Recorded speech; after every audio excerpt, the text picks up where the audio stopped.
Hi friends, welcome to Hari blog ఇవాళ రన్నింగ్లో start చేసినాం. మార్నింగ్ స్నానం నాదే వాళ్ళలో అనుకున్నాం. నైటు మార్నింగ్ లేచి వచ్చి స్నానం చేసి ఇప్పుడే ఇట్లా బయటికి వచ్చేసిన. టిఫిన్ చేయాలి. ఇప్పుడు నాదే వాళ్ళ కాడికి పోవాలి. లేచిర్రో లేవలేదో దేవునికి ఎరక. 4ంటికి వన్నాం అందరం, కానీ నేను లేచి 8ంటికి లేచి వచ్చి స్నానం చేసిన. కొద్దిసేపు ఇప్పుడు దాకా ఫోన్ చూసి ఆఫీస్లో ఇప్పుడే లైక్ 9:30కి అట్లా బయటికి వెళ్ళిన.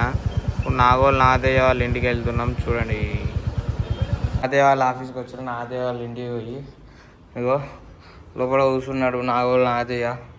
ఇంకా ఒక ప్రింట్ తీసుకుంటాను పిచ్చి విష్ణు గాంధీ.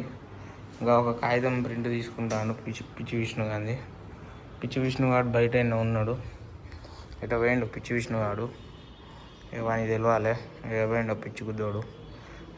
మీ ఇద్దరు అయితే ఉన్నాం. బొచ్చ సాయి ఏమో బయటికి వేయండు. బొచ్చ సాయి అనే పేరు ఆశావర్ధన్ అనే వ్యక్తి పెట్టాడు. బొచ్చ సాయి అనే ఆయనకి పేరు ప్రస్తుతానికి కాదు. కానీ మేము పిచ్చి సాయి అంటాం, అది ఇది అంటాం, ఎలక అంటాం, పిచ్చి సాయి అంటాం, అన్నీ అంటాం. ఈ మధ్యలో కొత్తగా నామకరణం వేరే అయింది. బొచ్చ సాయి అనే పిలుస్తున్నాం ఈ మధ్యలో. ఎందుకంటే కొత్తగా ఆశావర్ధన్ అనే వ్యక్తికి బొచ్చ సాయి అని పేరు పెట్టాడు. ఆయనకి బొచ్చ సాయి అనే పేరు ఎలా వచ్చింది చెప్పండి మీరు? సాయిని ఎలక అని ఎందుకు అంటారు? నిన్ను పంది అని ఎందుకు అంటారు? చూడు మావాడు బాగా దింగుతుండు. వీని పాము అని అంటారు. ఇంకో పిచ్చి విష్ణు వాడు ఉంటాడు, ఆడు బయట వేయండి. పిచ్చి విష్ణు అని ఎందుకు అంటారా అని? పిచ్చి విష్ణు అని ఎందుకు అంటారు? నైట్ ఏం చేసిండు? బండిని గుద్దిండు. వాడొచ్చి బండిని గుద్దిండా, వీడి పోయి బండిని గుద్దిండా? వేరేటోడు వచ్చి మన బండికి తాకిచ్చిండు, కానీ ఏం కాలేదు. అంతేనా? పాపం ఇప్పుడు పిచ్చి విష్ణు ఎక్కడున్నాడు? పిచ్చి విష్ణు బయట తిరుగుతుండు పిచ్చోళ్ళు.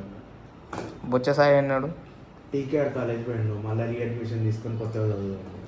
ఎందుకు ఇన్ని రోజులు చదివిన చదువు అయిపోలే ఆయన జీవితాన్ని? చదివింది మనసు పెట్టి చదవలేదంటే ఇప్పుడు టీకేఆర్ కాలేజ్లో కొత్తగా అడ్మిషన్ తీసుకొని చదువుతాడు. మనసు పెట్టి చదువుతాడా? అమ్మాయిల చుట్టూ నాకుంటే చదువుతాడా? ఏమో మరి నీకే తెలియదు. నీకు వాడికి నువ్వు వాడే అలా నెంబర్ 1. ఇట్లా అనుకున్నా ఇలా బన్నీ విష్ణు లోపల ఉన్నాడు. బిజీ మ్యాన్, పెద్ద బిజీ మ్యాన్.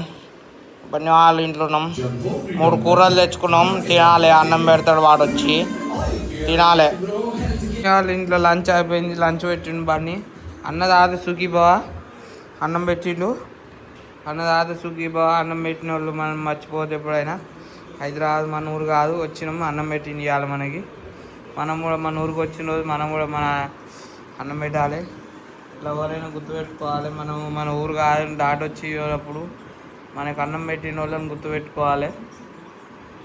ఇప్పుడే నేను నాదే బయటికి వెళ్ళాం. బొచ్చ సాయి పిచ్చి విష్ణు బయటికి వేరు. పిచ్చి విష్ణు ఎటు పోయిండు అయ్యా చెప్పండి? కోర్స్ చూడడానికి పోయాడు. అమీర్పేట పోయిండు. అమీర్పేట ఉంటాయి కదా బ్యానర్లలో ఎక్కుతాడు మావాడు కూడా. మళ్ళా మహాపూర్ బ్యానర్లలో ఎక్కుతాడు. మీకు ఇద్దరం పోతాను. ఇటు పోతే దిల్సుఖ్ నగర్కి వెళ్తుంది ఇట్లా. ఓకే, ఫైనల్లీ ఈ బ్లాగ్ ఇంతటితో ముగుస్తుంది. Like, share, subscribe Hari blogs.